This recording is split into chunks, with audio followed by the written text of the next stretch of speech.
chased by dogs, hit by mopeds, dodged by lorries, crazy roads in Vietnam and Cambodia. I wasn't in it for the record. I was in it for the adventure. You've used the word reckless numerous times. Yeah. Are you reckless? You look back on it and you think, fucking hell, maybe you got lucky there. I was shit scared. I would have nightmares and I had a lot of doubt, but I had announced it. I had committed. I told people I'm going to do it, and I'm a man of my word. I'm going to stick to it.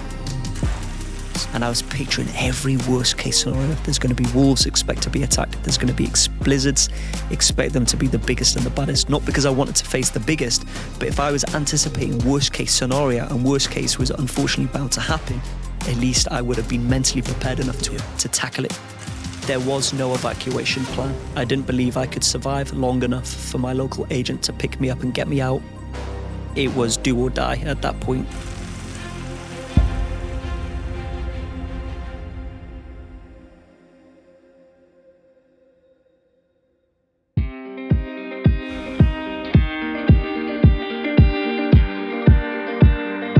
It always seems impossible until it's done. Hey guys, welcome back to another episode of Getting Back Up with me, Anthony Ogogo.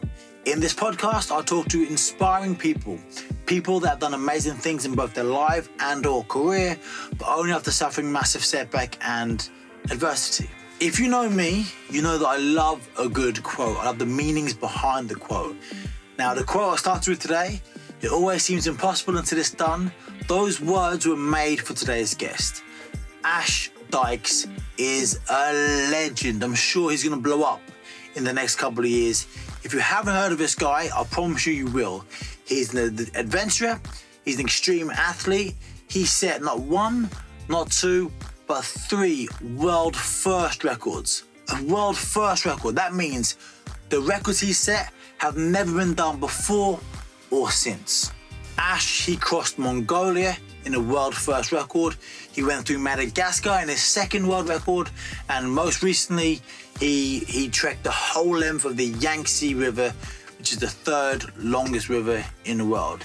He's almost died so many times. Some of his stories sound unbelievable, actually unbelievable. He's such a nice guy. He's got this amazing way of relating the crazy things he's done to everyday people like me and you. So, get ready for this. Get ready to be inspired by this. He drops so many golden nuggets of inspiration and hope all across this episode. So, get ready for it. Without further ado, let's get stuck in. Ash Dykes. Here we go. Mate, elite, extreme adventurer, explorer, author, all-round legend. I know now firsthand, a top fella. Yeah, I appreciate that. Mate, thank you for coming on the podcast today. Thanks for having me. You're very welcome. Very welcome, young man. So I'm going to ask you a lot of questions today. Go for it. I want to get into you as a person, as an athlete, as a great guy. I want to learn about you, the ups, the downs, the twists, the turns, the times you've almost died, the happy times, the sad times. Yeah. I ask you a lot of questions, but the most important question I'm going to ask you today is how the bloody hell are you, mate? I'm good. I'm lucky to be alive. And that's just this morning. And that's just this morning. That's just the Jubilee line. That is. Yeah, but no, I'm doing great. It's a nice sunny day here in London. I've been living here now for 4 months, loving the place, and it's treated me well. Mate, you've done so much crazy stuff in your life. It's been ridiculous. And I mentioned to you on the train earlier as well. Like I'm kind of new to the podcast world, and I haven't had any training. I just like to get people on and talk to them, and learn about their stories. You've had an unbelievable life, and you're still only 32. Yeah. Still got so much life left to live. You done some crazy stuff, and we're going to talk all about it. Now, when I think of extreme adventurers, right, and the things that you've done, all the many times you've almost died, you know, the malaria, the these bites and those bites, and the mad witch stories that we might touch upon. Yeah. I think, oh, this guy's got to be a lunatic. He's got to be a bit tapped in the head, something off with him. You're the nicest man in the world. What is it that possesses you to do these crazy things? Yeah, you know what? I don't fully know. I guess when I was a youngster, I don't know, I always wanted to get out there, be qualified in lots of different sort of activities. I wanted to master land, air and sea. You know, I'd look at James Bond and be like, boom, you know, he masters it all. I want to do that. Action man, all of this. And I was, you know, I was very much an active kid, into athletics, into sports. And I guess it was that athleticism and the sort of physical attributes that I had, and especially wanting to compete, mixed with the love and passion of the world and wanting to travel and hearing stories and watching documentaries, David Attenborough shows, for example, not wanting to sit there on the couch watching it from a TV box, but wanting to get out there and live it, be amongst the wildlife. And I guess, you know, over time, over years, this kind of manifested, and I wanted to go out there and really make it happen, become that real life action man, if you like. You're from Wales. Yes. A very small town, northern Wales. Yeah. I'm not going to butcher it. So where are you from? Old Colwyn. Old Colwyn. Old Colwyn. A small, sleepy place, you know, not a lot going on there. 8,000 people population? I think it is, yeah, in Old Colwyn, yeah. Nice place, you know, on the coast. Yeah. Pleasant place to be, but it's difficult to make it in Old Colwyn. As I said, there's not a lot going on. You'd need to move either to the cities, which would be Manchester further north, or Cardiff down south, or London. But lots of people retire and go to the coast near Llandudno, you know, because it's a nice place, safe place. Mate, very similar to me. Lowestoft is the most easterly point in the UK, Right. which is our tagline. Yeah. What that really means is a pain in the ass to get to, so no one really goes. It's a pain in the ass to leave. People don't tend to leave. And it's very hard to want to change the world and be somebody from a small town like that, because it's really hard to be what you can't see. Yeah. That Exactly. the path hasn't been trailed. Yeah. The blaze hasn't been trailed before.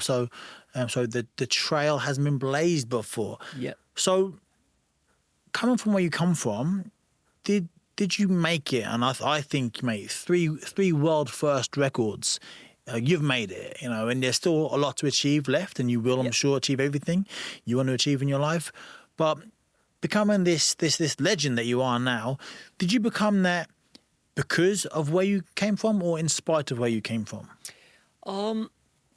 Possibly a mix, right? I think your environment does help to mold you, the people as well. You know, my family, very supportive. My parents, very loving, very supportive parents.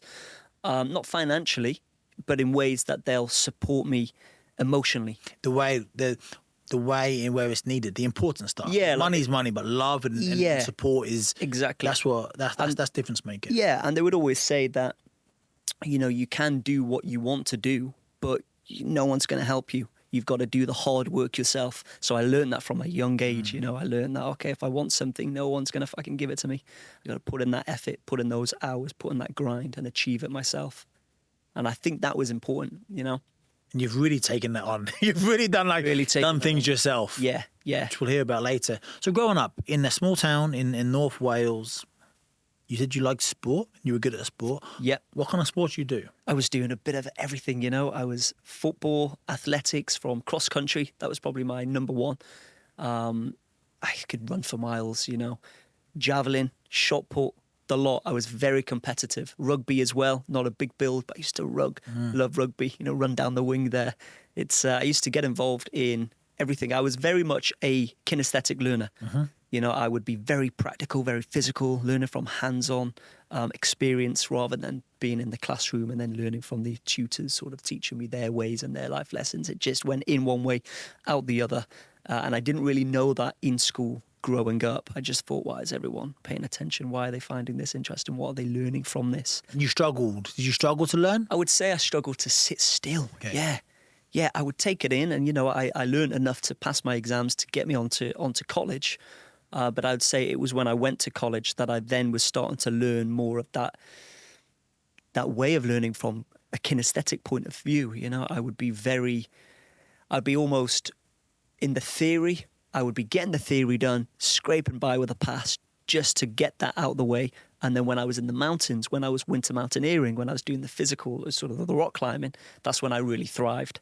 And, you know, I remember going up to Scotland with the rest of the students. I think there was 15 of us all together. And they had spent their grant money, because you get a grant in the first year of college. I think I was 16 at the time. They had spent their grant money on what they should have spent on, which is proper Gore-Tex, waterproof trousers and boots and jackets. I think it was like a 500 grant. And I didn't. I spent mine on modifying my car, you know. I was just bumpers, spraying my car black, ridiculous really. So I ended up trekking in Adidas overalls, non-waterproof sort of football trainers, if you like, magic gloves, you know, that were like 99 pence. But I was always in front of the group, sort of setting the path, which is actually when the mountain's covered in snow, you set the path, the first fresh footprints, and then the team behind you, it becomes easier. And So then the last person, it's nest? almost steps. Yeah, You in know? the slipstream. Exactly. I used to swim as a kid, and when you were in the front of the lane, Yeah. it was hard. It was easy to kind of nestle in behind. Yeah. It's obviously still tricky, but it's a little bit easier. Exactly, yeah.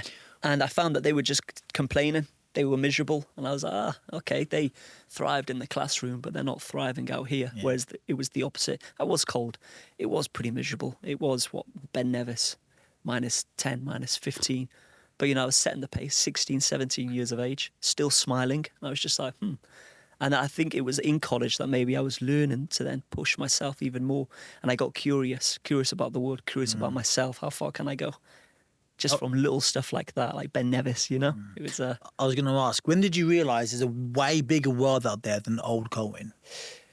a very young age, in all fairness. Yeah, a very young age. And I just remember being 14, 15, hanging around with my friends, and we were doing the same shit every day. You know, after school, we would go around, we would hang around in my friend's attic. You know, we'd put on boxing gloves, we would fight, we would drink, they would smoke. I was never into smoking. And I always had these plans and these aspirations and these dreams that this is only temporary, what we're doing now, because there's nothing better to do. But eventually, you know, I will set off and do my own thing. And I would always try to motivate them to come and join me. And it could be stuff locally. Let's go check out the castle. Let's go trek that mountain. They were just never interested. Always about sort of drinking and fighting and talking about girls, talking about the latest fights. You know, just silly stuff that I kind of knew I need to break off eventually. And there's much bigger stuff out there than what's going on here in this small little town. And I didn't know how to make it happen. I had never boarded a plane on my own at you know, that age, but I knew that I needed to make something happen fast. So something was always brewing from a young age. And that was a deep down intrinsic desire. I think so, yeah. And I think stories, you know, seeing pictures, as I said, watching documentaries. But then I had an uncle from Zimbabwe in South Africa. My granddad as well, he lived in Karachi for 21 years in Pakistan. He was a poor man, lived on someone's roof that whole time. And, you know, I don't really fully know him. I've only met him 3 or 4 times in my life. Probably known him, 3-4 months altogether. At the time I've spent with him, but maybe some stories rubbed off. Maybe it's genetics. He's got wild stories, and so has my uncle Dennis from South Africa. And I think maybe from a young age 6, 7, 8, 9, 10, there's stories that they would share about the world, about the wildlife, about these adventures. And me being heavily influenced by, you know, land, air and sea, doing different activities, James Bond, Action Man, all of this. I think I was just like, I wonder if there is a life out there for me. But right there and then, people were going to school. People were going to college. Then they would go to university or the military, and then they would get a local job. They might venture to a nearby city and get a job in that city. And just that's great for some, great for people if you learn that way. But for me, it just felt like I learned in a different way, and I wanted a different path. But I just didn't know. So whilst everyone in college had it figured out, joining the military, applying for different universities, I was really stuck. And I was like, fucking hell, what am I going to do? You know, I'm working in a fish and chip shop. I'm making £3.10 an hour. I need to change my job first and foremost, because that shit's not going to get me anywhere. So then I became a waiter. I then became a lifeguard. I was waiting at a brewer's fair near Llandudno. What was it called? Avon Conway. Yeah, so I was just waiting on. I think I was making, must have been about £4.50. Ooh, nice little pay rise. Yeah, right. Couple of quid extra. Yeah. Boom, yeah. This podcast is brought to you in partnership with Ogogo Fitness. Ogogo Fitness is my brand new fitness app I'll be launching really, really soon. I've created this app so I truly want to help people. I believe everybody should have the right to exercise and be fit and be healthy. I brought this to the world to promote physical health and mental health. I've designed 60 preset 7-minute workouts ranging in difficulty from round 1, which is pretty easy, to round 12, which is really, really challenging. As well as that, I've got my personal workout builder. I've created 50 different exercises, and you have the choice to create your own playlist from the 50 different workouts, which gives you an option of over 80 million combinations of workouts. So from your GoGo Fitness app, you can literally choose from millions and millions and millions of workouts personalized for you and what you're training for. So head over to agogofitness.com, register your interest, and be the first to know when Agogo Fitness is launching. You know, I was then staying disciplined. I got rid of that car. It was only a Mark 1 Renault Clio, a couple of £100. Got rid of it, made a couple of £100, which was a lot of money for me then. Businessman. Yeah, right, entrepreneur, up and coming. and that was it. I then became a lifeguard, which was... You cracked it, mate. You cracked it. Yeah. And then I was just no nights out, no hanging around in my friend's loft drinking. I was just disciplined, and I knew that I wanted to make something happen, earn the money, and head off. But I also knew it was important to invest in myself. So I was looking at gaining my scuba diving qualifications. Nice. Because all of my friends were saying, yeah, but you're going to go traveling and you're just going to do a gap year. You're going to come back. We would have moved on and progressed with our lives, with their careers. And, you know, they were right to some extent, and that fucking terrified me. So I was like, right, I need to not be so reliant on Old Colwyn to make money. I need to invest in myself, gain qualifications, to find work abroad, to top up the funds, to continue traveling until I find an opportunity out there that resonates, until I find my passion, find my niche, because I know that there are plenty more options and opportunities that my careers advisor is laying out, right? So I just needed to find them, and I knew that being out there in the big wide world, I would come across something that took my fancy. That's fantastic, mate. I think investing in oneself is so important to do. Yeah, it really is. Yeah, I think it's great to have an idea, but I think it's that plan of action. And in that plan of action, there needs to be a method whereby it's almost a plan B inside the plan A. So plan B should never be plan A failed, let's fall back onto the previous plan. It's plan A, but within that plan A, you need a plan B there to keep you on plan A.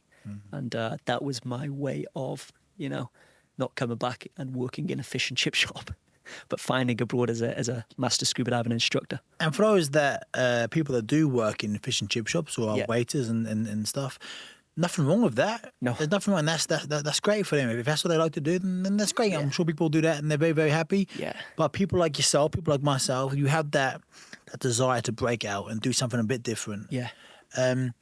Was it just curiosity that was that thing for you that wanted to make you break out and travel the world? I think so, but I also think it was, I wanted to face adversity. I wanted to mold myself, become a man, you know? And I did think... Now we're talking, mate. Adversity, now we're talking. Yeah, you know, I was kind of like, how do I... There's only a certain amount of, how can I put it, sort of growing up that you can do in your local town. Yes. Where you're not really, you are pushing yourself to a certain degree, but you're going to be pushed far more when you're completely, without sounding sort of like, categorizing it as like comfort zone, which is very sort of, you know, not niche, but what's the word I'm looking for? Generic? Generic, yeah.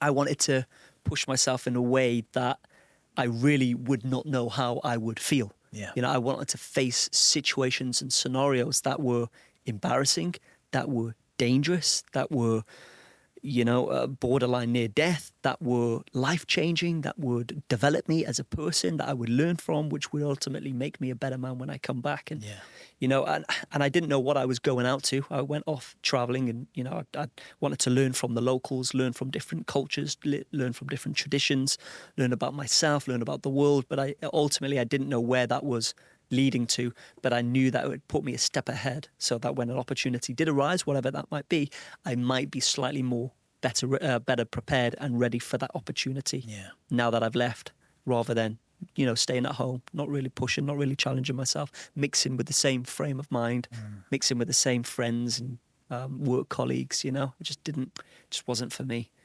Malcolm X has a great quote. I've just found it. Yeah. There is no better teacher than adversity. Yes. Every defeat, every heartbreak, every loss contains its own seed, its own lesson on how to improve your performance the next time.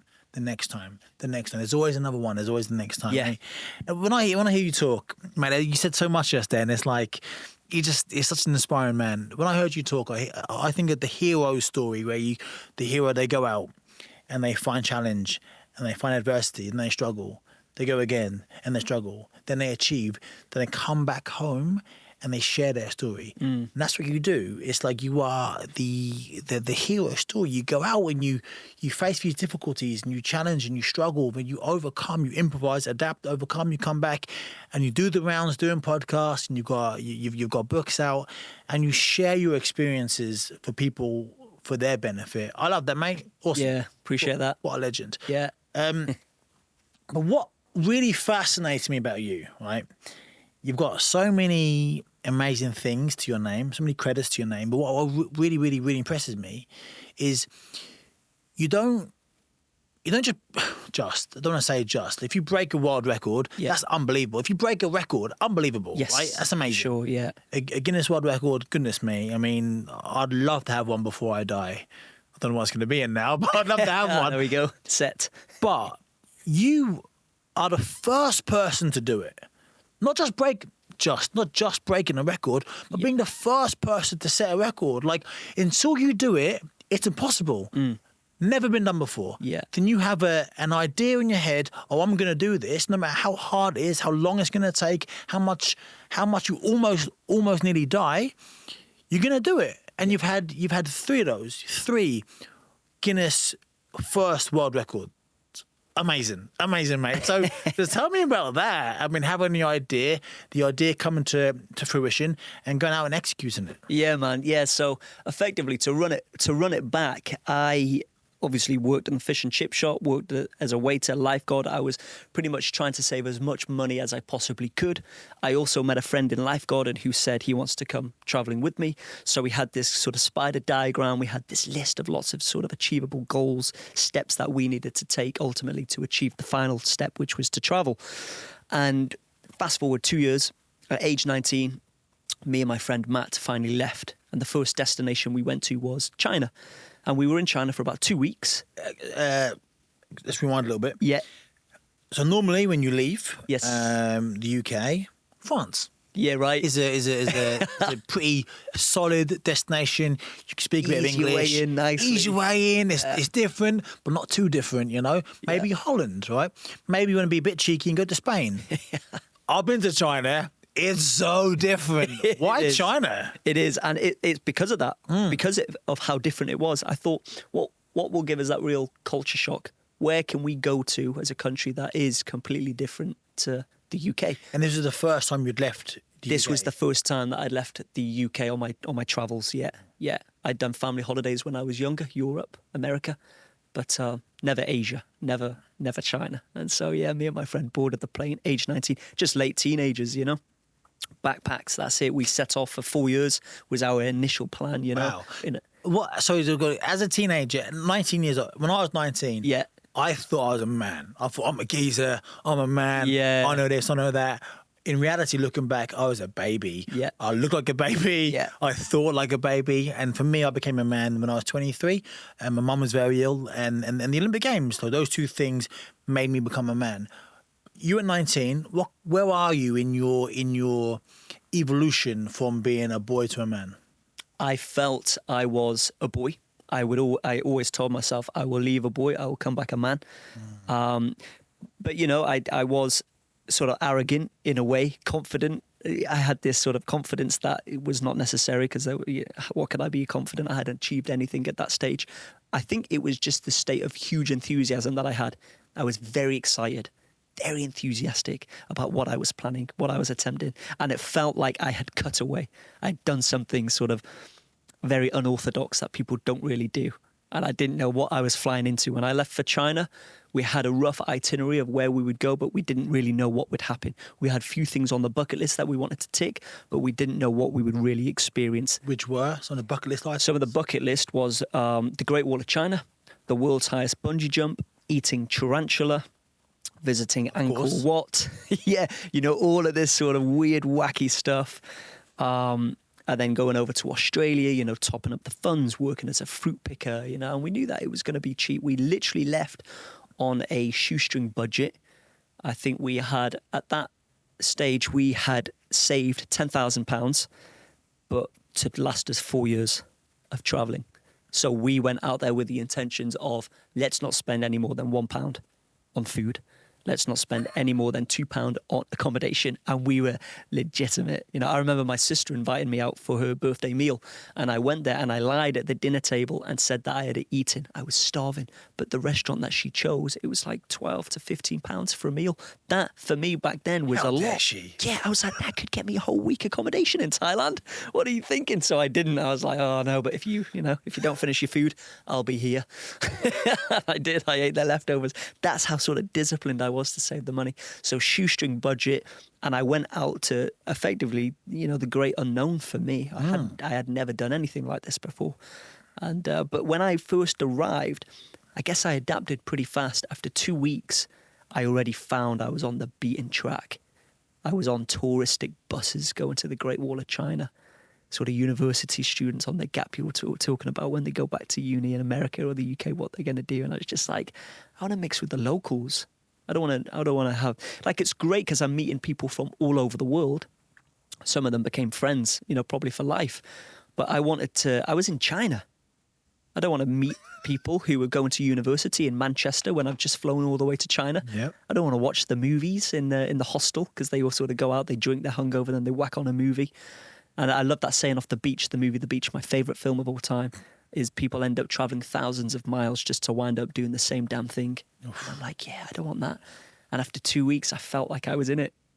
Same photos, same stories, same experiences.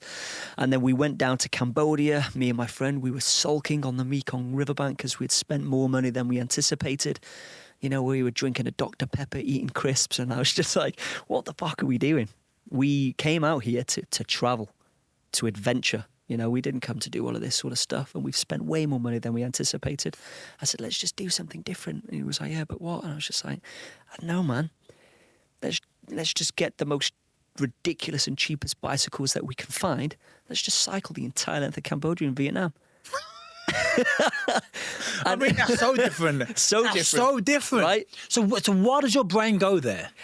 Because there's mixing with the locals, Yeah. then there's getting a shit bike Yeah. with broken spokes, Yeah. and cycling a vast country. Over 1,100 miles it was of a country that we had never been to before.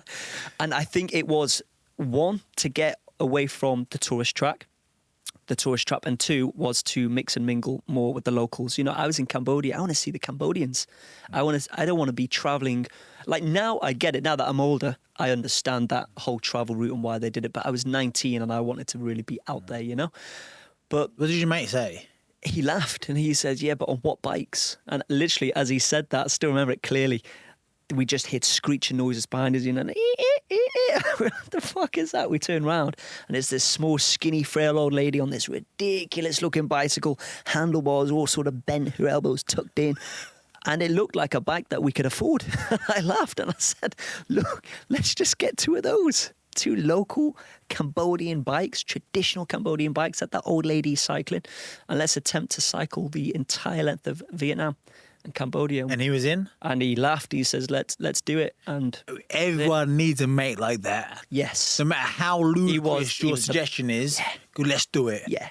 Mate, I'm glad you had that. He was guy. the best travel companion because there was a lot of shit that I came up with because I was very active. I was always thinking of these mad ideas. And he somehow just laughed and said, okay. He just agreed all the time. Let's do that. And we did that same day. We spent $10, £8, £9 on bicycles. And, they didn't have no suspension. There was no gears. We didn't take a puncture repair kit. We didn't even have a pump for the bike. We got a non-waterproof tent that cost us $5 that was split between us. We were living off noodles and Red Bull that cost us 30 pence per day. Hammock shops where we could keep the night under shelter in a hammock for 20 pence per night. Chased by dogs, hit by mopeds, dodged by lorries, crazy roads in Vietnam and Cambodia. And the last day we ended up cycling over 39 hours straight, no sleep. And you're just two fellas from Wales, right? Yeah. Two young lads with like a lot of, I guess, testosterone. Yeah. And desire to be something a little bit different to what you grew up in. Yes. You're not trained to do this, is what I'm saying. No. You just got an ambition and a desire and a will to do it. Yeah, and we were reckless. It was foolhardy. Like the bikes broke 17 times. They were like to take the old ladies to work and back. They weren't to travel. They weren't to traverse countries, you know? And the bikes broke. The pedals would fall off. As cycling up a hill, the pedals would just drop off. Did you row, you two? Did you argue at all? You know, we didn't. Wow. We didn't. I mean, you seem impossible to argue with. You're so nice, man. Honestly, you've got a nice little smile. You talk about something, and you've got this special glint in your eye, hasn't he? He's got a little glint in his eye. It's like, I mean, I don't like cycling. I mean, I like sport, but my bum gets sore, my back aches. Yeah. But if you said to me, "Hey, mate, let's go and bike across, let's go and bike across Ghana," Yeah. it'll take for ages. I'd go. God, understand. Because you've got this aura that I want to be around. Yeah, that's it. It's infectious enthusiasm. That's what I got Matt with. I was like, I've got another idea, Matt. You're gonna love it, mate. let's talk about your greatest achievement. Yes. Yeah. Like how was it when you were named the 7th coolest Welshman? Oh, that was pretty damn special. That was, it wasn't quite number one. I'm annoyed. Mate, so I was on the tube this morning, just before you said hello to me on the tube. We met each other randomly on the tube today, going to the first podcast studio. Bizarre. Anyway, long story. Anyway, so I was scrolling through Wales online.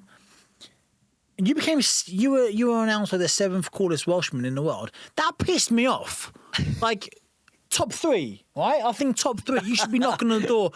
Although saying that, you did beat, and I wrote this down, you did beat Kelly Jones, Stereophonics, and you beat Taron Egerton, who's obviously a Hollywood actor. So, and Gareth Bale. You beat Tom Jones. Tom Jones should have been number 1 in all fairness. We'll get Tom Jones. Yeah, I mean, maybe, yeah. But mate, no, obviously I'm being silly saying, but that's pretty cool. Yeah, though, right? really that's cool. pretty cool because there's some cool Welsh dudes out there. Yeah, there is. I received that halfway through my Madagascar expedition. So that was in 2015. So I saw that. That was good motivation. Yeah. I was like, yeah, look at this. So if they did it now, you're hoping to be what, top 3, top 5? Surely. So let's see. So with that being said, you've set 3 world records. Yes, and it all stemmed pretty much from, I'd like to say that Vietnam cycle, the reason why I was talking about that, I'd like to say that was probably the catalyst. That's where I realised my niche, my passion. I was hooked on adventure, and I said to Matt, like, I'm not done. This is the beginning. I was like, can you imagine at the end of my days a world map, different routes that I cycled, survived, hacked through the jungle, crossed the desert, and it kind of is heading in that direction. What did Matt do? Matt was also loving it at that stage, and he joined me when we crossed illegally from Thailand into Myanmar with a local to learn how to survive in the jungle with the Burmese hill tribe, just machete in hand. That's ridiculous. You say, no, I've listened to you the last few days now because I've been doing research for this, and you throw things away, massive, unbelievable things. You just go, bosh. When we illegally crossed the country of Myanmar, I think you're allowed to go there now, but back then you weren't allowed to go there. Right. Yeah, you can go there now, but I think you still need a visa. But back then it was closed down to all Westerners, but we went through the jungle where there's no border control. Snuck in with a knife. Yes. Yeah. Rambo. That's as Rambo as you get. Pretty much, yeah. And it was sketchy, and maybe that's why I breeze over it, because I shouldn't really shout about that too much. But I do, I do. I mean, I would. If I would. But it was all of these. It was that. It was then cycling across a section of Australia. It was hitchhiking North Australia after breaking down in the wild. It was all of these little adventures that really played a huge part. I then settled in Thailand as a master scuba diving instructor and Muay Thai fighter. Matt was with me all the way up until that point. He didn't do the Muay Thai. He went the more sensible route and went the Thai lessons. He's like fluent in Thai language. But he was also a scuba diver. And then it's when I came up with the idea with Mongolia, and I ran this by him. I think it was in the hostel one evening. We were still living in hostels. And it was stormy outside, and I was telling him this idea to hike across Mongolia. About the Gobi Desert, about the sandstorms, about the snow blizzards, about the the Kazakh tribe that live in the far west of the country that hunt down foxes and even wolves with eagles perched on their arms. You know, the reindeer tribe up north, how it's the most desolate country, one of the most sparsely populated countries in the world, how there's wolves, and I think he just never spoke to me about that specific adventure again. And I got the hint. He's like, I've done all of these adventures with you, Ash. You're now getting reckless with them, and I don't want to be part of that journey. So I respected that. And then, and I realized, they are getting reckless with this one. It won't be recklessly planned like my previous adventures, because they really were planned very recklessly, very last minute. Let's just do it. We didn't even have a map cycling Cambodia, Vietnam. We didn't, as I said, no puncture repair kit. We found string on the side of the road that we strapped our rucksack onto the back of the bike. A little pink bell. We took a loaf of bread and peanut butter. That was it, But there's safety there. Yes, it's a road and it's dangerous because the trucks and the bikes. But where there's a road, there's people, and if there's people, there's food, there's water, which means there's safety. Whereas what I was about to attempt with Mongolia would totally change that, And I didn't know it was a world record. I was doing it anyway. I wasn't in it for the record. I was in it for the adventure. I thought, wow, can you imagine walking 100 miles across Mongolia, or 200 miles? And then each day it started to creep bigger and bigger. And I was like, maybe north to south of the country, till eventually I was like, let's walk from west to east across the country. And I couldn't find anyone that would want to join me. No one wanted to join me. They were like, no, it's suicide. So I decided, I'm doing this solo and unsupported.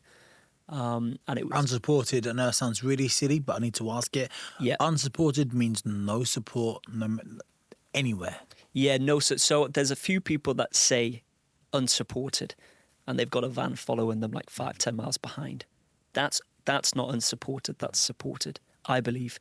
With me, it was completely unsupported, whereby my insurance was invalid. My evacuation plan was the most basic. Which was what?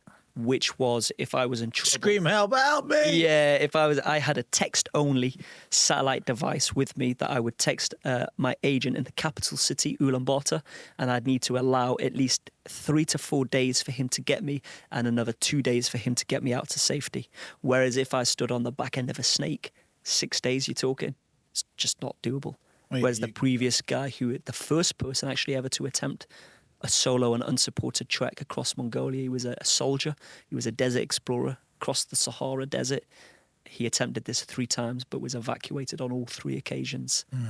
And that story alone, I'll get to that, but that almost put me off Mongolia as a whole, because then that's when I started to feel a bit naive as to what I'm up against, a legit badass had, and he looked like Jason Statham. He was late 30s. He was an experienced motherfucker. And I was effectively a beach bum Muay Thai fighter, making pennies whilst scuba diving. Had never been to the desert before, had certainly never tested myself, never done any real map and compass, and never really done any survival other than the Burmese hill tribe, So, a couple of things. You've used the word reckless numerous times. Yeah. Are you reckless? Not anymore.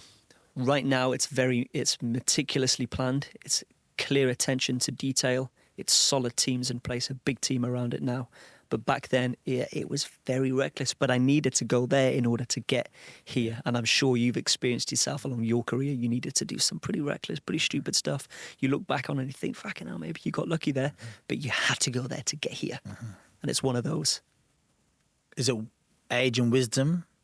I think it is. I think it's age, wisdom, it's building up those track habits, the experience, and also building up that kudos where you're able to prepare better with also a good team around you. Because with Mongolia, everyone just deemed it impossible. People had tried, people had failed. I couldn't get brands on board. They would be like, well, who are you? What have you done? Good question. I haven't really done anything. And I'm not really a name. I'd speak to agencies, and there's travel agencies or logistics agencies, and there was never any reason for them to get involved. They had no reason to believe that I would be the first to do it. Of course. They would be like, well, a military officer has tried 3 times. Why do you think at the age of 22 you can do it? And it was a very good, legit question. Yeah. So let me ask you the question now. Why could an experienced soldier that's been trained in all sorts of terrain, late 30s, rugged, resilient, why could he not succeed, but a 22-year-old beach boy, like you said. Why did you succeed? I think there's a few different reasons, but I think one of the main reasons is I held probably a lot more fear than him. And I think had held a lot more fear. Yeah, I think he was probably a lot more confident, whereas maybe there were certain things that slipped. Interesting. Whereas I think I was shit scared. I would have nightmares, and I had a lot of doubt, but I had announced it. I had committed. I told people I'm going to do it, and I'm a man of my word. I'm going to stick to it.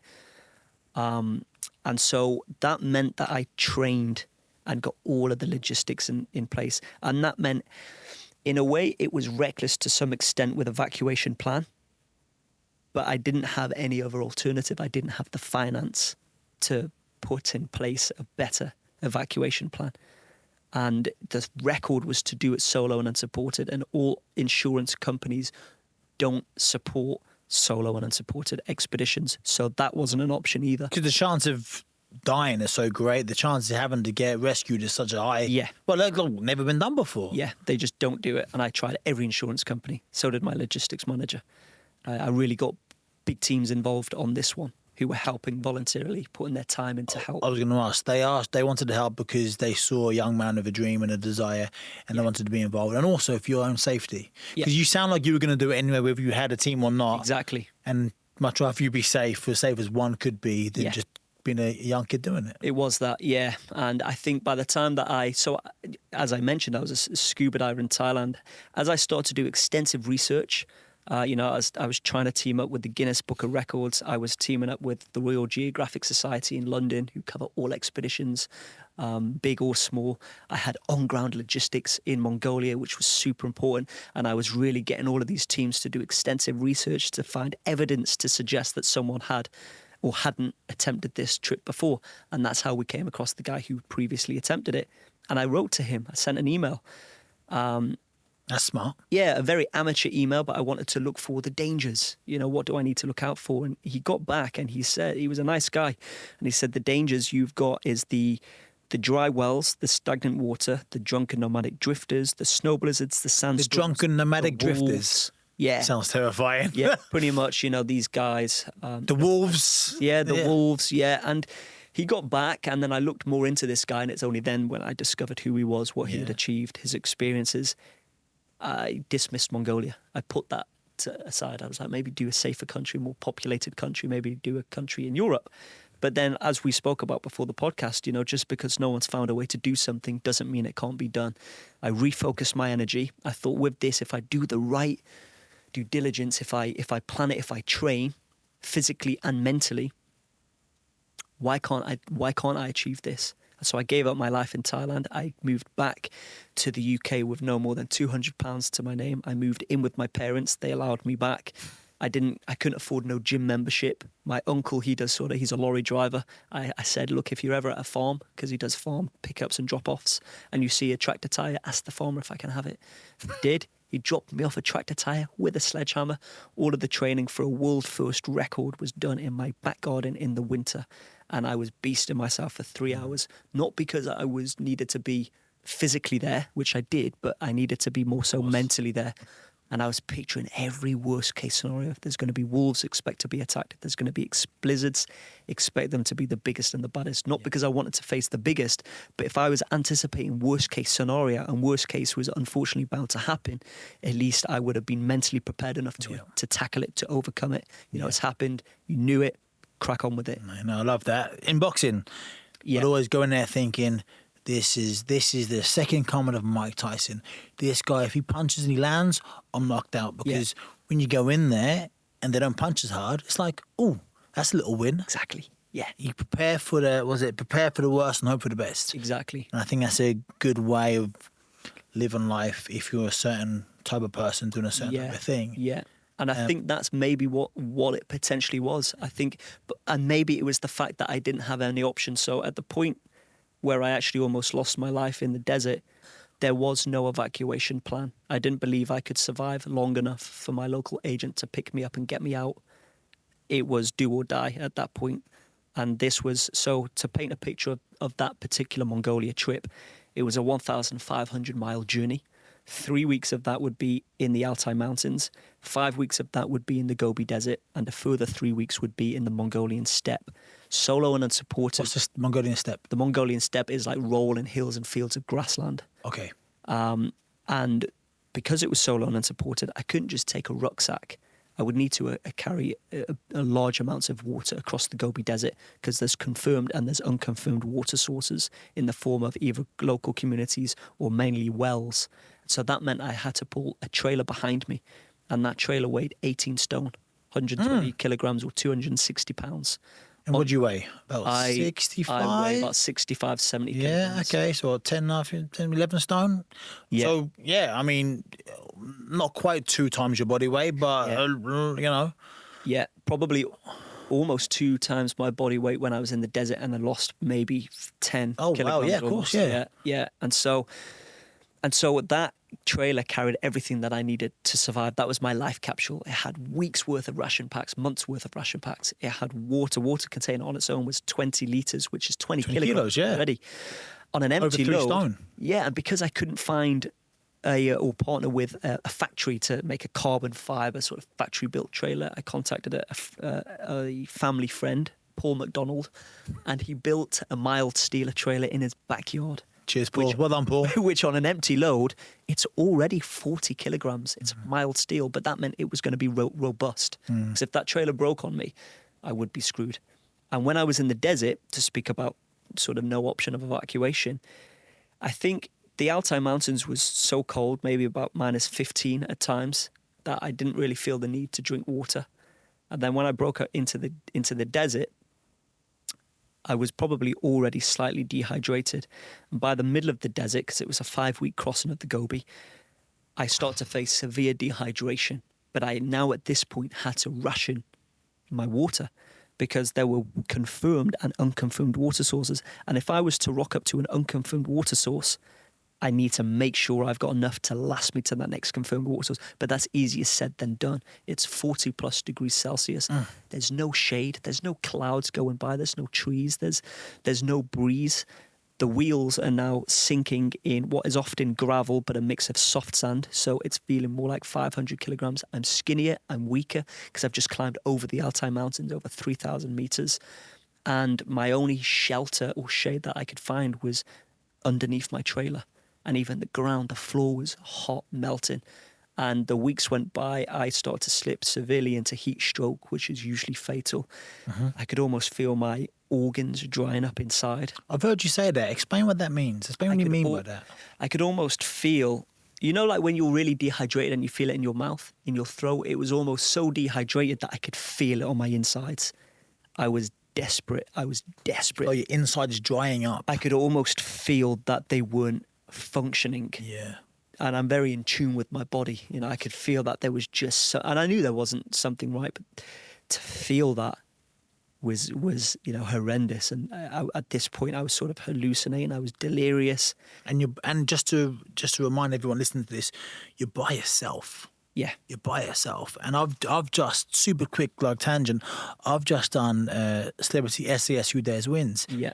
And I don't know when this is going to air, so I can't talk too much about it. But I was on my own for 3.5 hours doing this task, and really physically draining, demanding task for 3.5 hours. And when you've got nobody to say, well done, keep going, almost there, well done, a pat on the back, it's hard, man. It's really hard. And you've got nobody not just for miles away or hours away, days away. Goodness. Yeah. You don't seem like a masochist. You don't seem like you seem so normal. Yeah. So when you're in that moment, what's pushing you to keep going? Keep going. I think a few different things, but I do remember I was under that trailer for a good hour at times. And I just knew I can't do that. I can't. Resting or seeking refuge? Yeah, just hiding away from that sun. It was burning. And I just felt like I was just red. I felt blistered up. I was in a very bad state. And I had to ration this. So as much as I really needed to drink, I had to ration the last remaining dribbles of water. And this was now hot water. Not that it mattered. but it's now hot water that I had to ration. But when again I've done another TV show where like I did a Bear Grylls TV show, The Island, a few years ago, and like we had to drink water. We had to go and find a water source and filter the water and stuff. And when people think, water, people just think cold. But when you're so thirsty, like so unbelievably thirsty, and you pour warm water in your mouth, it just doesn't hit. That's it. It's just not the same. Yeah. It's not the same. Yeah, no, it wasn't. And I really had to manage that last remaining dribbles of water. And when I was under my trailer, that's when it hit. I kind of realised, I calculated how many times I've stopped compared to the distance that I'm covering. I then worked out my evacuation plan should I need it, and I realised I was past the point of pickup, because at that point I understood that I don't think I can survive 6 days. And that was the scary thing. If I didn't keep getting up from out of the trail and pushing on, I could quite possibly die out here in the Gobi Desert. And it was almost like that internal scream. And that took a while, because a lot of the time I just was feeling sorry for myself. I was thinking about my family, about my friends. I was thinking where I fucked up here. What could I have done differently?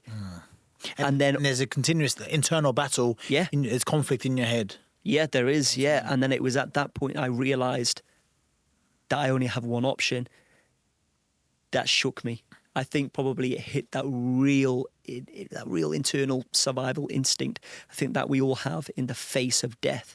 And it was that, holy shit, I can't be sitting here feeling sorry for myself, thinking about my family and friends. If there's only one option, I must try my best to execute that only option that I have. And I did. I couldn't, at this point, I had 4 days to the next water source, and it was a community. I could rest up there. I couldn't visualize. I'm a big believer in the law of attraction, visualization. 4 days was hell. That may as well have been 4 weeks to me in that current state that I was at. But I could visualize 100 meters. I could see 100 meters. And I remember being in my back garden when I was 15, 16, planning my travels and speaking to my dad and saying, how on earth am I going to raise the money? You know, get the right vaccines, get the right visas, plan, this to plan for my travels. How am I going to do this? And my dad sat down with me in my back garden and created that first ever spider diagram for me. And said, you need to focus on this first. You need to focus on selling your car, get yourself a bicycle. That will stop you from spending this much on tax, MOT and fuel. You'll save that much and you can put it towards this, which will be the visas or the flight you need to. And he pretty much broke down this mind map. And little did he realize, fast forward a certain amount of years later, that would potentially, it went on to save my life. I focused on 100 meters. I could see 100 meters. And don't spend an hour under my trailer, 5 minutes. And by doing that, I focused on 5 minutes. I'd get up, I'd strap the 4-point harness, the trailer. I would walk. I could only cover 100 meters, 200 meters if I was lucky, max, before all the lactic acid build-up, before the sun would be too much. I'd have to hide, but I would hide for 5 minutes. And I did that for 4 days in the Gobi Desert until I eventually made it to that community. I collapsed. I was in a bad way. It took me a good 8 days to recover. My urine was pretty much black. It was... frightening experience, but I had made it past the worst part, the part where the previous guy evacuated. Your piss was black from the blood? Yeah. Blood, yeah. I think, or it was getting that way. It was really dark. It was really dark urine. Yeah, I've been there, mate, when you're dehydrated, boxing, a few kidney shots. I've had some interestingly coloured pisses in the past. Yeah. There's a great life lesson. And now, of course, people listening to this is a Getting Back Up podcast. This isn't a sport podcast or anything else. This is a podcast anybody can listen to and be inspired by. And you said something really special just then, which really hit with me. And I want people to be able to really take the lessons from the nuggets of inspiration that you sprinkle around. It's like, you couldn't see 4 days, you couldn't visualize 4 days, but you could visualize 100 meters. Like, you haven't got to see the whole staircase, but you can see one step. It's one step. Like, we have these big dreams as people. We have big dreams or small dreams or ambitions, and oftentimes we can't see it. I've been there. Like, I want to create an empire. I want to have loads of things, and I'm a million miles away from that. When I first opened my eye and had to retire from boxing, I couldn't see myself being happy again. Genuinely, I couldn't see myself. I couldn't see how I was going to get beyond the end of the year without killing myself. And I almost didn't. But ultimately it was, I can smile today. And it sounds really small, but I can smile today. The next day I can smile twice. Then the third day, and it's those little steps. Yeah. When you can't see the whole staircase, just focus on that one step, and that's what you did, and that's why you're here today having this chat, because you made it out. Exactly. Thank goodness. Yeah, Thank 100%. goodness. No, you're bang on. I think people sort of bog themselves down, overcomplicate, and they kind of look at the bigger picture and look at the end goal, and that's it. They can put themselves off. Like this journey with Mongolia, every single person, even not my parents, but family members, my uncle, I remember him saying that you can't do this. He doesn't believe, he supports it, but he doesn't think I'm going to do it. You know, to have that and have legitimate locals on the ground saying it's not possible as well. And I still went for it. You know, that message, I guess, is it doesn't matter if no one else can see it for you, because what's important is if you can see it for yourself. And throughout all of that noise, whilst I did doubt myself, I don't anymore, but I did doubt myself because I had never done anything. I hadn't built up these track habits. I hadn't experienced this before. I didn't know what dehydration felt like. I didn't know what isolation, going 8 days without seeing a single person, being stalked by a pack of wolves. I'd never done that, so how did I know how I was going to react? But now I've done it, and then I grow in confidence, step by step, trip by trip.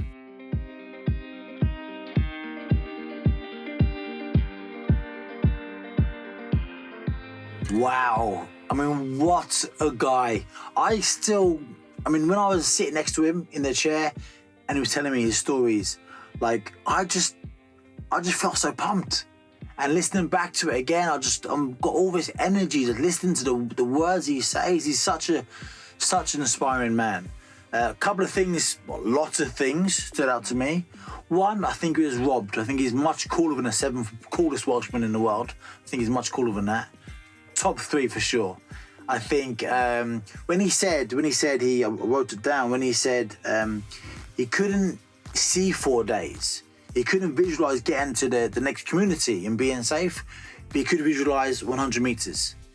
100 meters, stop for 5 minutes, sought refuge underneath his trailer for 5 minutes, and it'd go again. And that's life, right? That in itself is life. We have these big dreams and ambitions, and they seem so lofty, seem so far, and people get hung up on how far away they are. They feel that they can't attain them, so they stop. They don't do it. We've got to break them down in chunks, day by day, step by step. I loved how he went 100 meters and stopped, 100 meters and stopped, and as if he was advertising my podcast, he said if he didn't get back up, he was gonna die. We always have to get back up. Now, Ash Dykes, as he's mentioned during the podcast, 3 world first records. There just wasn't enough time to cram into one episode. So, the big man Ash Dykes is the first person on the podcast to get a double episode, a 2-parter. Join me again next week to hear Ash go into detail about cutting through the Madagascan trail, having to cross rivers with alligators and crocodiles in there, getting malaria, almost dying, coming this close to dying. It's crazy. And all the Yangtze River crazy stuff as well. So join me again next week for part 2 of Ash Dykes. Wherever you're going through, like Ash, it's bit by bit, step by step, 100 meters by 100 meters. Take your time. Listen, in life, it gets hard, and we're going to get punched, and we're going to fall down, hopefully, metaphorically, and not literally. Going down is fine. All the greats went down. Muhammad Ali, Joe Frazier, Mike Tyson, everyone's been knocked down, but it's important to get back up. Ash got knocked down. He sought refuge underneath his trailer, but he always got back up. So please, please, please, no matter what you're going through in life, 2 things. I beg of you, 2 things. 1, stay in the fight, and 2, always get back up. I'll see you next week.